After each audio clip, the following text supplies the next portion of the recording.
About 3 years ago, I did a 6-day solo trip in the Trinity Alps from Hobo Gulch to Grizzly Lake, and back out, it was a beautiful place that I would recommend. But this was my first solo backpacking trip where there was no one else around. I'd done a couple of overnighters to test gear in Point Reyes and Henry Co., but there were always other hikers around it that decidedly unprimitive camps in Trinity. It was completely primitive. I just found flat places to build fire pits with running water nearby. I was unprepared for how terrifying it is to be in the woods alone, with no one for miles. I've been backpacking since I was 6, and I'd love to stay up late around a fire and chat. But alone in Trinity, as soon as the sun went down, I could not stop looking out into the darkness.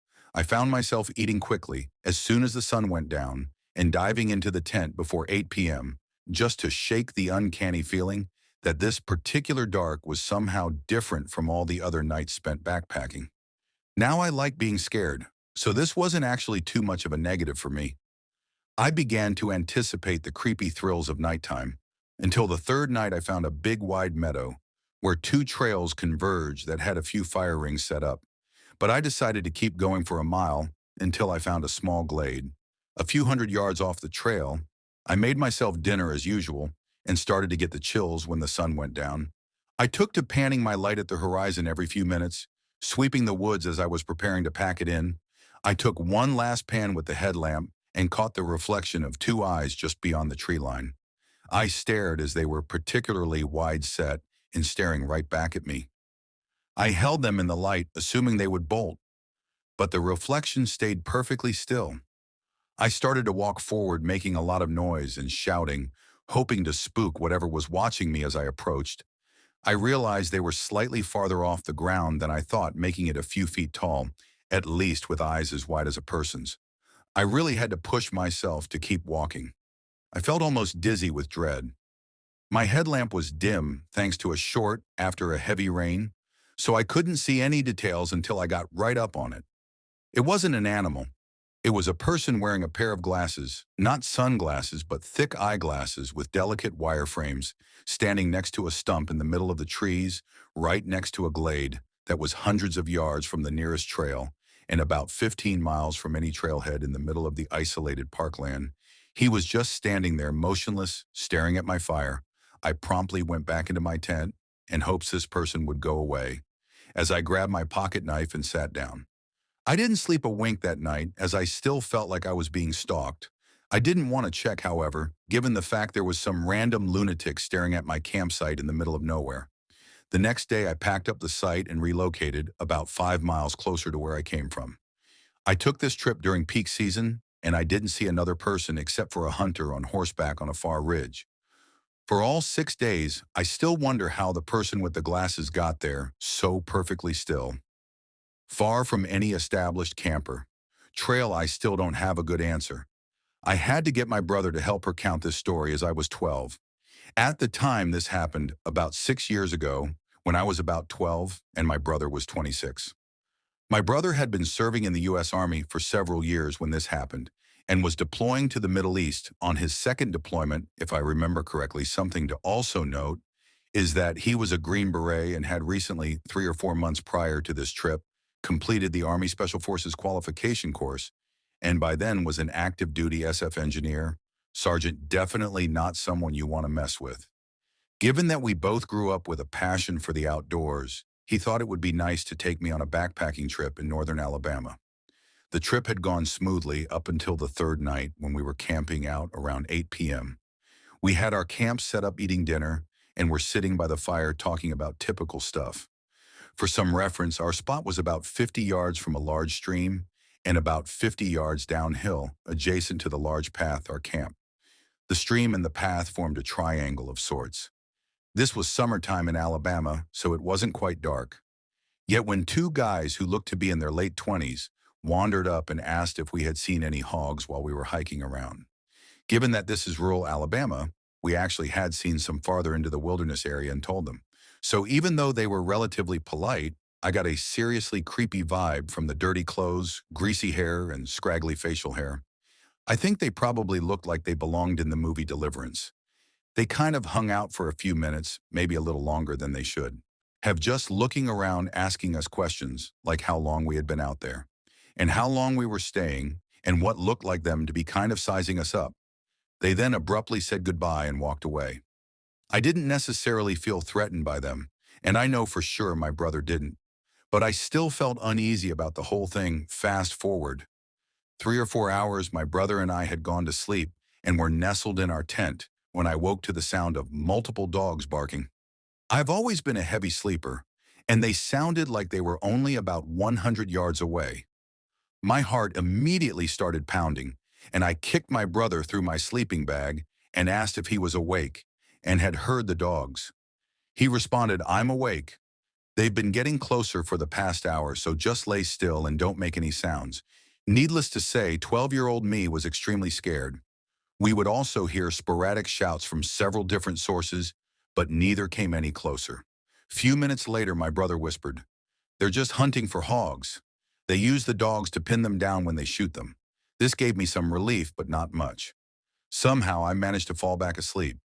The fact that they were doing this at night was a huge red flag, my brother later told me, but I think he was just trying to keep me calm. Fast forward to about another 3 hours. It was now around 2 a.m. I had managed to sleep pretty well after first hearing the hog hunters when I woke up to my brother squeezing my shoulder firmly, saying, "Wake up, put your shoes on, quick and follow me. Be as quiet as you can." My heart immediately went back to racing because I heard the dogs of voices in the distance farther away before, but still distinct, not asking any questions. I did what he said, and as soon as we were out of the tent, he told me to get on his back. We snuck about 50 yards into the woods towards the junction of the path on the stream and crawled into some bushes. It was an uphill hike, so we had a pretty good elevated view of our campsite.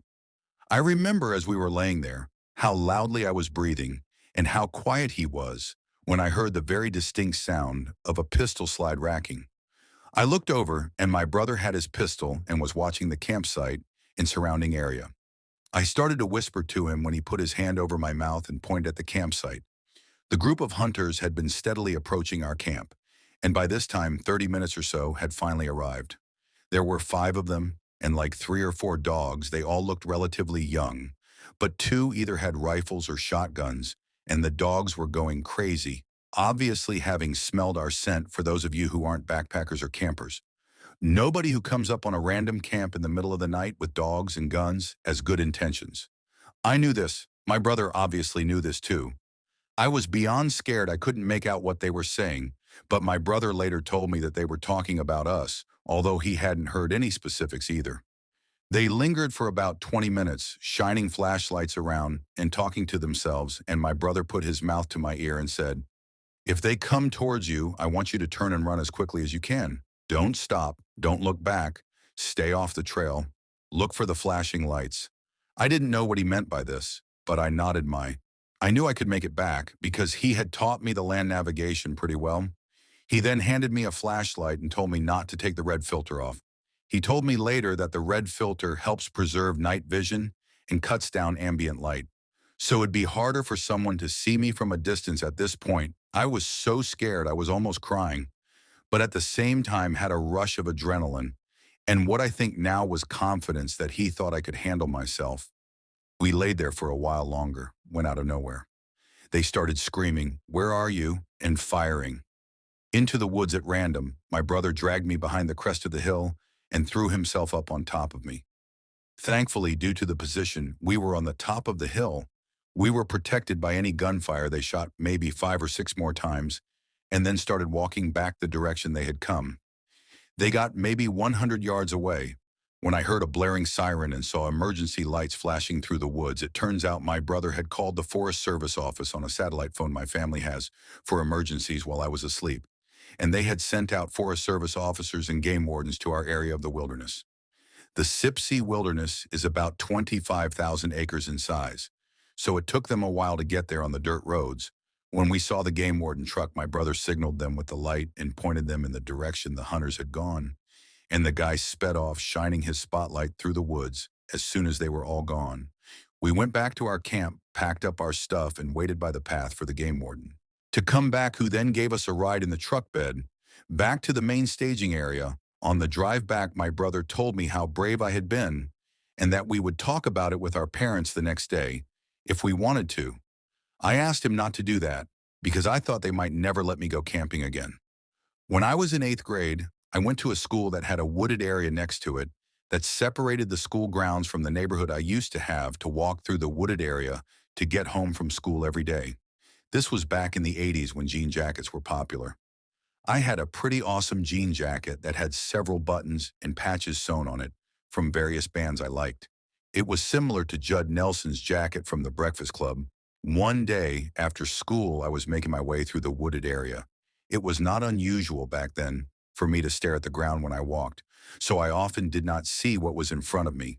What got my attention first was the sound, the dull thudding sound coming from a few feet ahead. As I made my way through the heavy brushing trees, I came across an older kid who looked to be high school age, wearing a jean jacket very similar to mine. He was covered in dirt, not like he was playing in mud, but like he hadn't bathed in a long time. He had long and stringy hair matted to his head. I assumed he was homeless. He had his back turned to me, and the thudding I was hearing was him driving a hunting knife into the tree in front of him. Slowly, over and over, I froze for a split second when I saw him and decided to back away and get out of there. But then it was too late. He heard me coming and snapped his head around and looked right at me.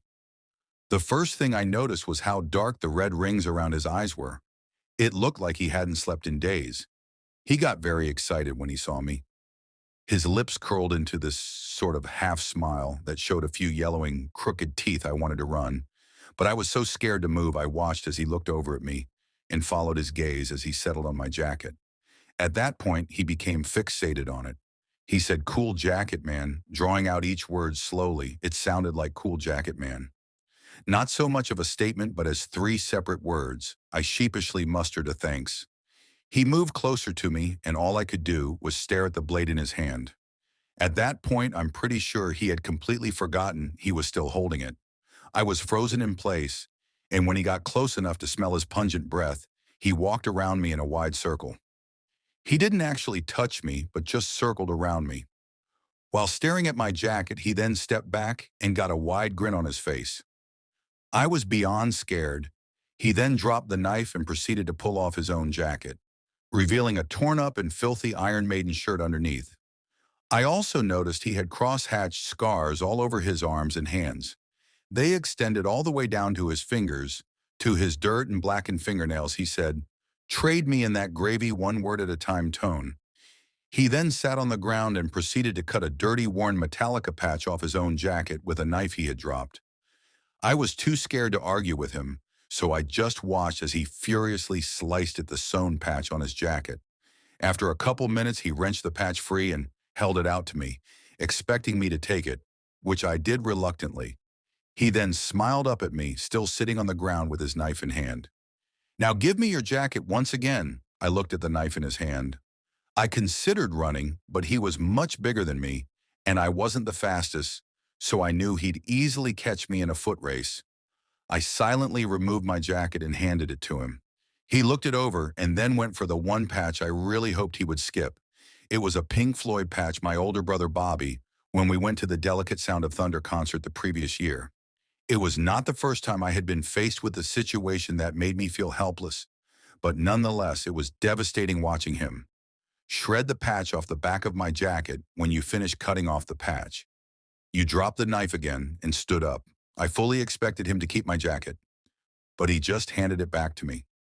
He smiled at me again and said, "Thanks, man." He then scooped up his knife, put his own jacket back on, and then turned and walked away. I stood there for a long time. I felt helplessness, anger, and shame. I was still scared, but mostly sad. I tossed a Metallica patch on the ground, but then I got irrationally scared that the kid would come back and see that I discarded it and come after me. So I picked it back up and stuck it in my pocket. It was a slow, depressing walk home. I never told my mom why I was upset. Until now, I never mentioned anyone. What happened that day, she got mad at me when she found out that I lost the Pink Floyd badge. But I didn't think she would believe me if I told her what happened to it. So I kept it to myself. I never saw that kid again. But from that day on, I always took home.